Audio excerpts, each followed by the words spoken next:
Vadnagar smart police station ખાતે લોક દરબાર યોજાયો। Vadnagar smart police station ખાતે એસપી હિમાંશુ સોલંકીની અધ્યક્ષતામાં લોક દરબાર યોજાયો। વડનગર સ્માર્ટ પોલીસ સ્ટેશન ખાતે વાર્ષિક નિરીક્ષણ અંતર્ગત જિલ્લા પોલીસ વડા હિમાંશુ સોલંકીની અધ્યક્ષતામાં લોક દરબારનું આયોજન કરવામાં આવ્યું હતું। આ લોક દરબારમાં પ્રજા અને પોલીસ વચ્ચે ખુલ્લો તથા સકારાત્મક સંવાદ યોજાયો હતો।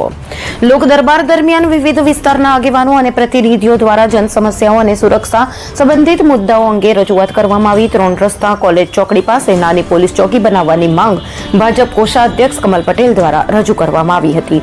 ઉપરાંત સીપોર સ્ટાફને લગતી સમસ્યાઓ અંગે પણ રજૂઆત કરવામાં આવી હતી। જાસકા ગામમાં દારૂના ગેરકાયદેસર પ્રવૃત્તિ મુદ્દે ગ્રામ પંચાયત દ્વારા કડક કાર્યવાહી કરવાની માંગ રજૂ કરવામાં આવી। વિશ્વાસ પ્રોજેક્ટ અંતર્ગત લગાવવામાં આવેલા સીસીટીવી કેમેરા નિયમિત રીતે ચાલુ રાખવામાં આવે તેવી રજૂઆત નગરસેવક શ્રી ગિરીશ પટેલ દ્વારા કરવામાં આવી હતી।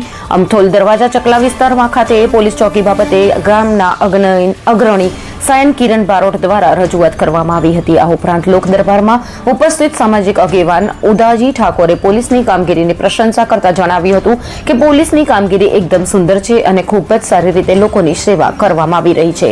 એસપી હિમાંશુ સોલંકીએ તમામ રજૂઆતો ધ્યાનપૂર્વક સાંભળીને સંબંધિત અધિકારીઓને જરૂરી કાર્યવાહી કરવા સૂચના આપી હતી। તેમજ પ્રજા પોલીસ વચ્ચે સહકાર અને વિશ્વાસ વધારવા માટે આવા લોક દરબાર મહત્વપૂર્ણ હોવાનું જણાવ્યું। રિપોર્ટ જીગર પટેલ, વડનગર।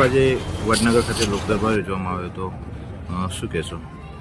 આજરોજ વડનગર પોલીસ સ્ટેશનના વાર્ષિક તપાસણી કાર્યક્રમ અંતર્ગત વડનગર પોલીસ સ્ટેશન ખાતે લોક દરબારનું આયોજન કરવામાં આવેલું, જેમાં સ્થાનિક અગ્રણીઓ, ગ્રામજનો, આજુબાજુના વિસ્તારના ગ્રામજનો, અગ્રણીઓ એ બધા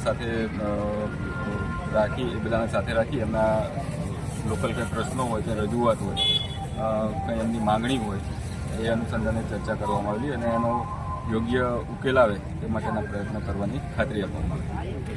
ખાસ કરીને સાહેબ, પોલીસ ચોકી નવી બનાવવા બાબતે જે રજૂઆત કરવામાં આવી એ બાબતે આપ શું કહેશો?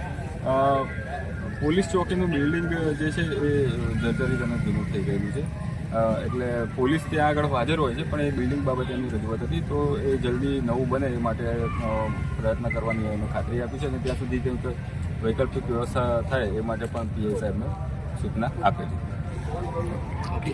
हम दिखाएंगे सच्चाई की खबर चैनल को लाइक कीजिए, सब्सक्राइब कीजिए और हमारे साथ जुड़े रहिए। हम दिखाएंगे आपको सच्चाई की खबर।